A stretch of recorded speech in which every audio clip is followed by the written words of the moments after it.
کیا ماؤں نے لال جنے تھے؟ کیا دھرتی نے انسان دیکھے تھے؟ آج تک دنیا ایسا بادشاہ نہ دکھا سکی جو 22 لاکھ مربع میل پہ حکومت کر کے مسجد میں جھاڑو دے رہا ہو، جو 22 لاکھ مربع میل پر حکومت کر کے پانی کی مشق کندھے پہ اٹھا کے بیوہ عورتوں کے گھر میں گھڑوں میں پانی بھرنے جا رہا ہو۔ امیر المومنین کہاں جا رہے ہو؟ فلاں اماں کے گھڑے میں پانی بھرنے جا رہا ہوں، فلاں کے گھر میں پانی بھرنے جا رہا ہوں۔ 22 لاکھ مربع میل پہ حکومت کر کے دھرتی نے ایسا بادشاہ نہیں دیکھا جو اونٹ چراتا پھر رہا ہو، اور جو بیت المال کا اونٹ گم ہوا چولے کو باندھا اور دوڑ لگائی، آگے احنف بن قیس ملے، ارے کہاں جا رہے ہو امیر المومنین؟ کہ تو بھی آ جا، بیت المال کا اونٹ گم ہو گیا ہے، مل کے تلاش کریں۔ پتہ نہیں کتنے مسلمانوں کا اس میں حصہ ہے۔ دھرتی ایسا بادشاہ نہ دکھا سکے گی، نہ دکھا سکے گی، کوئی ایسا آیا ہی نہیں ہے کہ جو اتنی بڑی سلطنت کا مالک ہو اور کیکر کے درخت کے نیچے بغیر پیروں کے سو رہا ہو۔ یہ ہمارے چھوٹے چھوٹے حکمران، ووٹوں کے ذریعے سے کرسیوں پر بیٹھنے والے، ان بے وقوفوں کے آگے بھی پہرے، پیچھے بھی پہرے، دائیں بھی پہرے، بائیں بھی پہرے، اوپر بھی پہرے، ان کی گاڑیاں بھی بلٹ پروف، یہ پھر بھی ڈرتے ڈرتے جا رہے کہ انہوں نے ظلم کیا، یہ اپنی ذات میں خوف زدہ ہو گئے۔ عمر نے اپنے نام کے ساتھ فاروق کا لقب آپ نے کہا عمر فرق بین الحق والباطل، عمر وہ عمر ہے جس نے حق اور باطل میں فرق کر کے دکھا دیا، اس لیے یہ فاروق ہے، اس نے حق اور باطل میں فرق کر کے دکھایا، یہ فاروق ہے۔ حسن بصری فرمایا کرتے تھے اپنی محفلوں کو عمر کے ذکر سے سجاؤ۔ حضرت عائشہ فرمایا کرتی تھیں عمر کے تذکرے کیا کرو کہ جب عمر کا تذکرہ ہوتا ہے تو عدل کا تذکرہ ہوتا ہے، جب عدل کا تذکرہ ہوتا ہے تو اللہ کا تذکرہ ہوتا ہے۔ کہ ہم عائشہ رضی اللہ تعالیٰ عنہا فرمایا کرتی تھیں اتنے بڑی سلطنت پر حکومت کرنے کے بعد اللہ کی راہ میں جانے والے مجاہدین کے گھر گیا کھڑا ہوا ہے، دروازے پہ دستک دے رہا ہے، بیٹی کوئی بازار سے سودا لینا ہو تو مجھے بتاؤ، تیرے گھر والا تو اللہ کی راہ میں ہے، میں تمہارے گھر کا سودا لے آؤں، کیا کیا چیز چاہیے؟ تم نے اپنے خامند کو خط لکھنا ہوگا، تم تو لکھنا نہیں جانتی، مجھے بتاؤ میں تیرے خامند کو تیری طرف سے خط لکھوں۔ اما تیرا بیٹا اللہ کی راہ میں گیا ہوا ہے، مجھے بتا میں تیرے بیٹے کے نام تیری طرف سے خط لکھوں۔ اتنی بڑی جس کے سامنے قیصر اور کسرا زیر و زبر ہو گئے، کج کلا، وہ زمین میں جا کے تہ خاک میں وہ سارے ہیرے لال جواہر، وہ زمین میں لوٹ پوٹ کرنے والا، کسرا کے تخت کو توڑنے والا اور روم کی طاقت کو توڑنے والا، آل ساسان کی طاقت کو توڑنے والا اور نوشیروان کے خزانے مدینے میں لانے والا اور خسرو پرویز کے خزانے مدینے میں لانے والا اور رومت الکبرا کے خزانے مدینے میں لانے والا خود اپنے کرتے میں 14 پیوند لے کے چل رہا ہے۔ 14 پیوند کے ساتھ کرتا ہے، مہینے میں 1 دن گوشت کھاتے تھے، وہ روٹی کھاتے تھے کہ عام آدمی حلق کے نیچے نہیں لے جا سکتا تھا۔ ہے سال کی ابتدا اس شخص کی شہادت سے ہوتی ہے جس کو اللہ نے وہ عزت دی۔ آپ نے کہا میرے 2 وزیر آسمان میں، 2 وزیر زمین میں، آسمان پہ جبریل اور میکائیل میرے وزیر ہیں، زمین پر ابو بکر اور عمر میرے وزیر ہیں۔ آپ فرمایا کرتے تھے ابو بکر عمر اگر کسی بات پہ جمع ہو جائیں تو میں ان کے مشورے کے خلاف کبھی نہ کروں گا۔ ابو بکر تیری مثال ابراہیم کی ہے، عمر تیری مثال نوح علیہ السلام کی ہے، ابو بکر تیری مثال عیسیٰ علیہ السلام کی ہے، عمر تیری مثال موسیٰ علیہ السلام کی ہے۔ آپ مسجد میں آئے، آپ کے دائیں طرف ابو بکر تھے، بائیں طرف عمر تھے، آپ اندر آئے اور کہا دیکھو اسی طرح قیامت کے دن ہم اٹھیں گے کہ میرے دائیں طرف ابو بکر ہوگا، میرے بائیں طرف عمر ہوگا اور ہم ہاتھوں میں ہاتھ دیے ہوئے اٹھائے جائیں گے۔ اور ایک حدیث میں آتا ہے اور میرے قدموں سے بلال کو اٹھایا جائے گا جو نکلتے ہی اذان دے گا، جس کے اسلام لانے نے اسلام کو اونچا کیا، جس کے اسلام لانے نے باطل کو پست کیا، جن راہوں سے عمر گزر جائے شیطان وہ راہیں چھوڑ دیتا تھا۔ عرفات کا میدان تھا، 1.25 لاکھ مقدس ہستیاں سامنے ہیں۔ میرے نبی نے فرمایا اس وقت میرا اللہ میرے سب صحابہ پہ فخر کر رہا ہے اور عمر بن خطاب پہ خاص طور پہ فخر کر رہا ہے، خاص طور پہ فخر ہو رہا ہے، عمر بن خطاب پہ خاص طور پہ فخر ہو رہا ہے۔ میرے بعد کوئی نبی ہوتا عمر ہوتا۔ عمر، میں نے رات جنت میں محل دیکھا، ایک اینٹ موتی کی، ایک یاقوت کی، ایک زمرد کی۔ میں نے پوچھا یہ کس کا ہے؟ کہا گیا ایک قریشی کا ہے۔ میں کہا میں قریشی ہوں، اتنا خوبصورت محل ہے، میرا ہی ہوگا۔ جب جانے لگا تو فرشتے نے کہا یہ آپ کے غلام عمر بن خطاب کا ہے۔ وہ کیا مبارک لوگ ہیں کہ جنہیں نبی کے گھر میں قبر نصیب ہو، ایک طرف ایک ساتھی، ایک طرف دوسرا ساتھی، جن کو نبی کے دو پہلوؤں میں جگہ ملی ہو۔ وہ کیسی عظیم ہستیاں اتنی بڑی سلطنت کا مالک اور اتنے بڑے عدل کی نشانی بن کر مدینے میں مسجد میں بیٹھے رو رہے ہیں۔ امیر المومنین کیوں رو رہے ہو؟ کہا دجلہ کے کنارے کتا بھی پیاسا مر گیا تو پوچھ تو عمر کی ہوگی، فرات کے کنارے کتا بھی پیاسا مر گیا تو پوچھ تو عمر کی ہوگی۔ راتوں کو پہرے دیے جا رہے ہیں، راتوں کو خبرگیری کی جا رہی ہے۔ مدینے کے باہر ایک خیمہ ملتا ہے، چند بچے ملتے ہیں جو رو رہے ہیں۔ ایک عورت ہانڈی چڑھا کے ڈوئی پھیر رہی ہے۔ پوچھتے ہیں بہن یہ بچے کیوں رو رہے ہیں؟ کہ یہ بھوک سے رو رہے ہیں۔ ہانڈی میں کیا ہے؟ پانی، کچھ بھی نہیں۔ کیوں چڑھایا ہوا ہے؟ بہلانے کے لیے۔ سو جائیں گے روتے روتے، میرا اور عمر کا اللہ کے ہاں فیصلہ ہوگا۔ تو عمر کی ہچکیاں بن گئیں کہ عمر کو بہن تیرے حال کی کیا خبر؟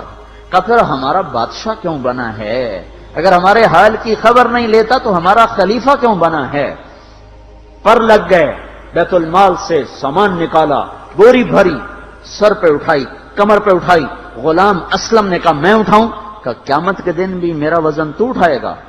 اسی طرح بھاگے ہوئے آئے، پنیر نکالا، آٹا نکالا، گھی نکالا، شہد نکالا، ڈال کے ہانڈی میں نیچے آگ، خود دھواں گیلی لکڑیوں میں پھونکے مار مار مار آگ جلائی، حلوہ تیار کیا، پھر پلیٹوں میں ڈال ڈال کے بچوں کو کھلایا۔ وہ عورت کہنے لگی کاش عمر کی بجائے تو خلیفہ ہوتا۔ تو یہ نہیں کہا کہ میں ہی عمر ہوں، میں ہی عمر ہوں۔ فرمایا جب کل تو امیر المومنین سے ملے گی تو مجھے بھی وہیں دیکھ لے گی، مجھے بھی وہیں پا لے گی۔ پھر وہاں بیٹھ کے دیکھتے رہے، اٹھ کے چل دیے۔ بچے ہنسنے لگے، کھیلنے لگے تو اپنے غلام سے فرمایا میں نے انہیں روتا دیکھا تھا، میرا جی چاہا میں انہیں ہنستا بھی دیکھوں۔ 22 لاکھ مربع میل پہ اسلام پھیلا کر حکومت اس سے بھی بڑے علاقے میں لوگوں نے کی۔ چنگیز نے اس سے زیادہ فتوحات کی، محمود غزنوی نے اس سے زیادہ کی، سکندر تیمور نے اس سے زیادہ کی۔ پر فتوحات کر کے یوں خدمت کر رہا ہو، پانی بھر رہا ہو، اونٹ چرا رہا ہو، امامت کرا رہا ہو، 14 پیوند لگے کپڑوں کے ساتھ خلافت کے تخت پر بیٹھا ہوا ہو، یہ دھرتی میں پھر کوئی نہیں آئے گا۔ ہے نماز میں خنجر لگا، نماز پڑھاتے ہوئے 27 ذوالحج، 27، 28، 29 یکم کو انتقال ہوا۔ یکم محرم موت کے آثار گہرے نظر آئے۔ بیٹے کو بلایا کہ بیٹا جاؤ اما عائشہ سے پوچھ کے آؤ کہ عمر اپنے ساتھیوں کے ساتھ دفن ہونے کی اجازت چاہتا ہے۔ امیر المومنین کے لقب سے بات نہ کرنا، عمر کہنا۔ عمر، اب میں امیر المومنین نہیں رہا۔ جب وہ پوچھنے گئے تو حضرت عائشہ رو رہی تھیں۔ انہوں نے عرض کیا اما جان میرا باپ اپنے ساتھیوں کا پڑوس چاہتا ہے۔ انہوں نے فرمایا یہ جگہ تو میں نے اپنے لیے رکھی تھی، لیکن اگر عمر چاہتے ہیں تو ان کو مجھ پر فضیلت ہے، میں ان کے لیے دستبردار ہوں۔ انہوں نے واپس آ کر خوشخبری سنائی، مبارک ہو اجازت مل گئی۔ کہ نہیں شاید میرے شرم میں اجازت دی ہو، جب مر جاؤں تو مجھے دوبارہ دروازے کے سامنے رکھ کر پھر جا کے پوچھنا، اس وقت اجازت ملے تو پھر لے جانا، ورنہ مجھے بقیع کی طرف لوٹا دینا۔ اتنے میں حضرت علی آئے، پریشان دیکھا، عمر کیوں موت سے ڈر گئے؟ کہ نہیں، موت کے بعد کی گھاٹی سے ڈر رہا ہوں۔ کہ ڈرو نہیں، میرے ان کانوں نے سنا ہے اور اتنی دفعہ سنا ہے کہ میں گن نہیں سکتا کہ اللہ کے نبی فرمایا کرتے تھے ابو بکر اور عمر جنت کے بڑی عمر کے لوگوں کے سردار ہیں۔ آپ نے فرمایا تو اس بات کی گواہی دے گا؟ کہ میں بھی دوں گا، میرا بیٹا حسن بھی دے گا۔ امام حسن بھی ساتھ تھے۔ کہ میں بھی دوں گا، میرا بیٹا حسن بھی گواہی دے گا۔ پھر بھی ہے جو جنت کی بشارتیں لیے ہوئے ہیں، 10 مبشرہ، ابو بکر جنتی، عمر جنتی، عثمان جنتی، علی جنتی، طلحہ جنتی، زبیر جنتی، ابو عبد الرحمن بن عوف جنتی، ابو عبیدہ بن جراح جنتی، سعید بن زید جنتی۔ آپ نے نام لے کر گنے، نام لے کر گن کر کہا، سنو ابو بکر جنتی ہے، عمر جنتی ہے، عثمان جنتی ہے، علی جنتی ہے، طلحہ جنتی ہے، زبیر جنتی ہے، سعد بن ابی وقاص جنتی ہے، عبد الرحمن بن عوف جنتی ہے، ابو عبیدہ بن جراح جنتی ہے، سعید بن زید جنتی ہے۔ میں ان سے راضی ہوں، لوگوں ان کا حق پہچانو، میں ان سے راضی ہوں، میں ان سے راضی ہوں۔ پھر آپ نے فرمایا اگر تم نے ان کے بارے میں کسی ایک کے بارے میں بھی دل میں بغض لے کر مر گئے، اور تم نے اتنی بندگی کی تھی کہ سوکھ کے کانٹا ہو گئے تھے، روزے اتنے رکھے تھے کہ پیٹ کمر کو لگ گیا تھا، سجدے اتنے کیے تھے کہ تمہارے ماتھے اور گھٹنوں پر پتھروں جیسے نشان پڑ گئے تھے، اتنا کچھ کر کے ان 10 میں سے کسی ایک کا بغض لے کر اگر تم مر گئے تو اللہ تمہیں منہ کے بل جہنم میں گرا دے گا۔ لوگوں میں ان سے راضی ہوں، ان کا حق پہچانو، جن کو اللہ بھی رضا کے پروانے دے رہا ہو، جن کو اللہ کا رسول رضا کے پروانے دے رہا ہو، جن کو وزارت کا شرف مل چکا ہو، نبی کے پہلو میں قبر جن کی بننے کا اعلان ہو چکا ہو، وہ موت پر کیا کہہ رہا ہے؟ موت پہ کیا کہہ رہا ہے؟ اپنے بیٹے سے کہا میرا سر زمین پہ ڈال دے۔ ان کی گود میں سر تھا عبداللہ بن عمر، تو انہوں نے گود سے ہٹا کر پنڈلی پہ رکھ لیا، یہاں رکھ لیا۔ کہنے لگے کیا کہہ رہا ہوں، کیا کہہ رہا ہوں، سنتے نہیں ہو، زمین پہ ڈال دو۔ تو انہوں نے زمین پہ ڈالا تو اپنے چہرے کو مٹی میں رکھ دیا اور ایسے ملنے لگے اور کہنے لگے اے میرے رب، اگر تو نے عمر کو معاف نہ کیا تو عمر ہلاک ہو جائے۔ ویل لک یا عمر ولامک ان لم یغفر لک ربک، عمر تیری ہلاکت ہے اگر تیرے رب نے تجھے معاف نہ کیا۔ یہ کہتے کہتے کہتے جان دے دی۔ 22 لاکھ مربع میل میں اسلام کو زندہ کرنے والا، این حالت نماز میں زخم کھا کے گرنے والا، مطلوب مصطفیٰ، وزیر مصطفیٰ، جنت کی خوشخبریاں لے کر پھر موت پر یوں کہہ رہا ہو اللہ تو نے معاف نہ کیا تو میرا کیا بنے گا؟ کیا بے طلبی ہے۔ ان کے بیٹے خلافت کے اہل، ان کے بہنوئی سعید بن زید 10 مبشرہ میں سے دونوں کے نام کاٹ دیے کہ یہ 6 ہیں جن سے اللہ کا رسول راضی تھا، جس کو چاہو خلیفہ بنا دو، جس کو چاہو حکومت دے دو، نہ میرے بیٹے کو ملے گی نہ سعید بن زید کو ملے گی۔ کسی نے کہا شوشہ چھوڑا، آپ کا بیٹا بھی تو بہت قابل ہے، اسی کو بنا دیں۔ تو اسے تو طلاق دینا نہیں آتا، حکومت کہاں سے چلائے گا؟ یہ ایک واقعہ کی طرف اشارہ کیا ہے، اس کے پیچھے ایک واقعہ ہے جس کو انہوں نے یاد کر کے فرمایا وہ تو طلاق دینا نہیں جانتا، وہ حکومت کیا چلائے گا؟ حالانکہ بڑے صحابہ میں عبداللہ بن عمر کا مقام ہے۔ ہے جنازہ صہیب رومی نے پڑھایا، دروازے کے سامنے لا کے رکھ دیا گیا، سب لوگ جنازے کے ساتھ کھڑے ہو گئے، عبداللہ بن عمر اکیلے آگے گئے، دروازے پر دستک دی کہ اما جان میرا باپ عمر بن خطاب دروازے پہ حاضر ہو چکا ہے، اندر آنے کی اجازت چاہتا ہے۔ تو عائشہ رضی اللہ تعالیٰ نے اپنی چادر کو اٹھایا اور روتے ہوئے باہر نکل گئیں۔ پھر لوگ اندر داخل ہوئے، قبر کھودی گئی، قبر کھودتے ہوئے عبداللہ بن عباس بھی قبر کے کھودنے میں شریک تھے۔ تو کہتے میرے کندھے پہ کسی نے ہاتھ رکھا، میں نے پیچھے مڑ کے دیکھا تو علی رضی اللہ تعالیٰ عنہ کھڑے رو رہے تھے اور فرما رہے تھے مجھے پتا تھا تو یہیں آئے گا، یہاں تیرے سوا کوئی نہیں آ سکتا۔ کہ میں نے ایک دفعہ نہیں کتنی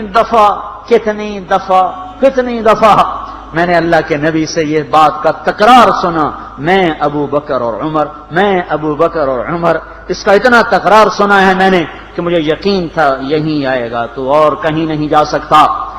میرے بھائیو غفلت سے باہر آ جائیں، یہ دھوکے کا گھر، یہ مچھر کا پر، یہ مکڑی کا جالا، یہ دنیا کہیں ہمیں ہلاک نہ کر دے۔ ان لوگوں کو سامنے رکھ کے زندگی گزارو جنہوں نے اللہ کو راضی کیا، اس کے رسول کو راضی کیا، کلمہ حق کو بلند کیا، خیر کے ذریعہ بنے، شر کے مٹانے والے بنے، اور دنیا میں مرنے کے بعد بھی ان کے تذکرے ہدایت کا سامان بنے، ان کے تذکرے روشنی کا مینار بنے۔ ان کے پیچھے چلو، مغرب کے اندھیروں کی طرف مت دوڑو، وہاں تو سورج بھی ڈوب جاتا ہے، مغرب میں تو سورج بھی ڈوب جاتا ہے، اور تمہیں پکار کے کہتا ہے مغرب کی طرف نہ آنا، ادھر اندھیرا ہے، میں یہاں گم ہو گیا، تم کون سا سراغ ڈھونڈنے آئے ہو؟ دوڑو اللہ اس کے رسول کی پاک زندگی کی طرف، اس کے پاک صحابہ کی زندگی کی طرف، جن کو اللہ نے مرنے سے پہلے جنت ہاتھ میں دے دی، جنت کی بشارت دے دی۔